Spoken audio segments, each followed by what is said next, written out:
ሰላም ጤና ይስጥልን ውድ የአዲስ 24 ወዳጆች፣ በዛሬ መረጃዎቻችን የጓደኝነት ጥግ ያሳዩን ነጻነት ወርቅነህና አስናቀ ንጉሴ ችብቹ ስለ ጓደኝነታቸውና ስለ ነጻነት ምስጢር አስገራሚ ምስክርነት ሰጥተዋል። ከኛ ጋር ከቆያችሁ ታገኙታላችሁ። ስለ ኢትዮጵያ በተደጋጋሚ በጎ ምስክርነቶች እየሰጠ ያለው በቅርቡ በኢትዮጵያ ጉብኝት ያደረገው አሜሪካዊው ዩቲዩበር አሾስፒድ ምን ስላገኘ ነው አዲስ ምስጢር እንነግራችኋለን። አንድ ትልቅ መሪ የግድያ ሙከራ የተደረገባቸው ሲሆን ሙከራውን ያከናወነ ሰው በጸጥታ ኃይሎች ተገድሏል።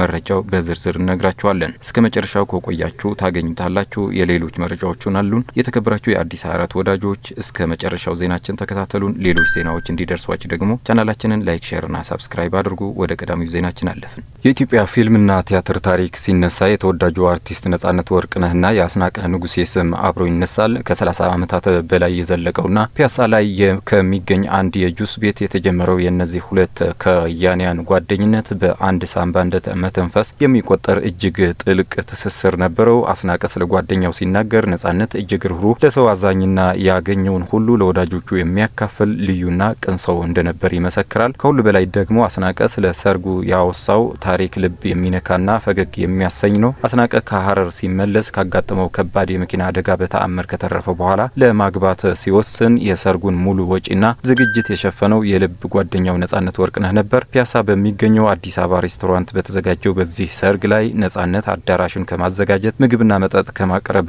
ጀምሮ የመድረክ መሪ በመሆን ሰርጉን በድንቅ ሁኔታ ደግሶታል። አስናቀ ይህንን የማይረሳ ውለታ ሲያስታውስ ሁሉንም ነገር የሸፈነውና ያደረገው ነጻነት ነው፣ እኔ ያመጣሁት ሚስት ብቻ ነው በማለት የጓደኛውን ታላቅነት በፈገግታና በአድናቆት ተናግረዋል። እውነተኛ ጓደኝነት ማለት እንዲህ በክፉም በደጉም አብረው መሆንና አንዱ ለሌላው መቆም ነው እንላለን። ተወዳጁ ተዋናይ አስናቀ ንጉሴ ቹቹ ከቅርብ ጓደኛው ነጻነት ወርቅነህ ጋር የነበራቸው የቆየ ትዝታና የትዳር አጀማመር እንዲህ በቁንጽል ያስታውሰዋል። ትዳር እንዲይዙ መንገድ የጀመርኩላቸው እኔ ነኝ ማለት ይቻላል። የሰፈሩ ልጆች ነበሩ፣ ገና ከልጅነታቸው ጀምሮ የሚተዋወቁ ንጹህ ዘርና ነጻነት ወርቅነህ ስማቸው ራሱ እንዴት እንደሚገጥም። ያኔ የአዲስ አበባ ሬስቶራንት ፒያሳ ውስጥ ነበር የቀለበት ስነ ስርዓታቸው የተከናወነው። እኔም መድረክ መሪ ነበርኩ። በዛ ሰዓት ለኛ ትዳር ማለት ገና ነበር። እንዴት ይገባል፣ እንዴትስ ይጋባል የምንልበት ጊዜ። ነጻነት ግን ከኛ ቀድሞ የበሰለ ልቦና ነበረው። ያለምንም ቬሎ በቤተሰብና በቅርብ ጓደኞች መካከል ፍቅራቸውን አጸኑ። እኔም ያኔ መድረኩን እየመራሁ ለካ ማግባት እንዲህ ነው ብዬ ተገረምኩ። የሚገርመው እሱ ትዳር ከያዘ ከ20 ዓመታት በኋላ ነው እኔ ልቦና አግኝቼ ያገባሁት። ጓደኛው ከኔ በ20 ዓመት ቀድሞ በስሏል ማለት ነው። አስናቀ ንጉሴ ቹቹ የጥበብ ሰው ብቻ አይደለም፣ የፍቅር መምህርም ነበር። ነጻነት ወርቅነህ ነጻ ከጥበብ መድረክ እስከ ጽኑ ትዳር። ነጻነት በቅርቡ ከዚህ ዓለም ቢለይም ለካ ለጓደኞቹ ትልቅ የህይወት ትምህርት ቤት ነበር። ነጻነት ወርቅነህ በመድረክ ላይ ብቻ ሳይሆን በቤት ውስጥም ጀግና እንደነበር ይናገራል። በፈተናዎች ያልተናወጠ፣ በዝና ያልተቀየረ፣ ለባለቤቱ ለንጹህ ዘር የነበረው ፍቅር እስከ መጨረሻው የጸና ነበር። ጥበብን በሰው ልብ ውስጥ፣ ፍቅርን በገዛ ጎጆው የተከለ ትልቅ ሰው።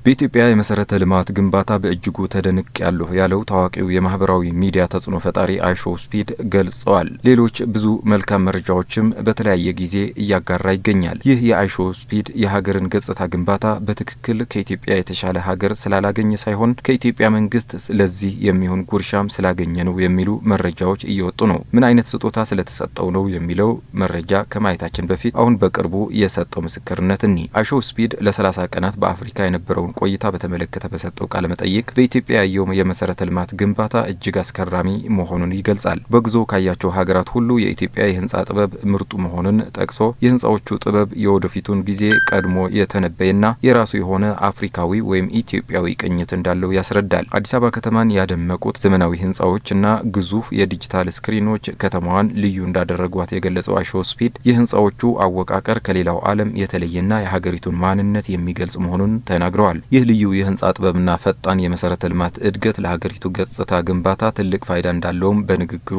አመልክተዋል። ይህንን ያልተቀበሉ ወገኖች ደግሞ በሌላ በኩል ሌላ አስተያየት እየሰጡ ይገኛሉ። አሾስፒድ ወደ ኢትዮጵያ የሚያደርገውን ጉብኝት ተከትሎ የኢትዮጵያ መንግስት በቱሪዝም ዘርፉ በኩል ከፍተኛ በጀት መድቦለታል የሚሉ መረጃዎች በማህበራዊ ሚዲያ በስፋት እየተሰራጩ እንደሚገኙ ተመልክተዋል። ወጡ በተባሉ መረጃዎች መሰረት ለዩቲዩበሩ እንዲከፈል የተመደበው በጀት እስከ 310 ሚሊዮን የኢትዮጵያ ብር ይደርሳል። ይሁን እንጂ በሁለቱ ወገኖች መካከል የሚደረግ ድርድር መጠኑ ወደ 186.5 ሚሊዮን ብር ዝቅ ሊል እንደሚችል ተመልክተዋል። ይህ ክፍያ ለደህንነት ጥበቃ፣ ለሎጂስቲክስና ለተጓዥ ማረፊያ የሚወጡ ወጪዎችን እንደማያካትትም ተገልጿል። ይህ ከፍተኛ መጠን ያለው ክፍያ ለዩቲዩበሩ የሚፈጸመው በዓለም አቀፍ ደረጃ ያለውን በሚሊዮኖች የሚቆጠር ተከታይ በመጠቀም የኢትዮጵያን ቱሪዝም ለማስተዋወቅ ታስቦ እንደሆነ ይገመታል። ዩቲዩበሩ በአዲስ አበባ የሚያደርገው ቆይታ አጭር እንደሚሆንና በነገው ዕለት ወደ ሌላ ሀገር በማቅናት ተመሳሳይ የማስተዋወቅ ስራውን እንደሚቀጥል ተነግረዋል። ሚዲያችን እንዳሰባሰበው መረጃ ከሆነ መንግስትም ሆነ የሚመለከተው የቱሪዝም መስሪያ ቤት ስለዚህ ከፍተኛ ክፍያ እስካሁን በይፋ የሰጠው ማብራሪያ የለም።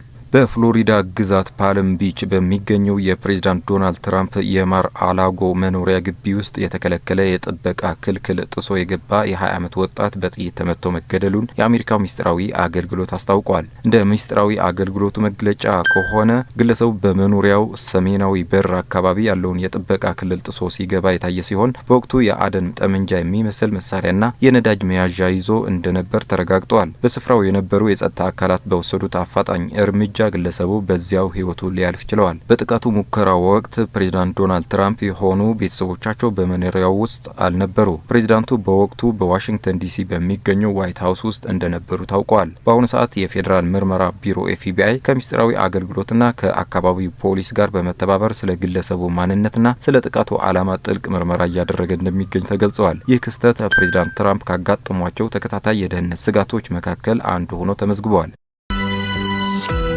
የተከበራችሁ የአዲስ 24 ወዳጆች ዜናዎቻችን እነዚህ ይመስሉ ነበረ። ሌሎች አዝናኝና አስተማሪ ፕሮግራሞች በቅርቡ እንደምንጀምር በመግለጽ ቶሎ እንዲደርሷችሁ ደግሞ ቻናላችንን ላይክ፣ ሼርና ሳብስክራይብ በማድረግ አብራችሁን ሆኖ መልካም ጊዜ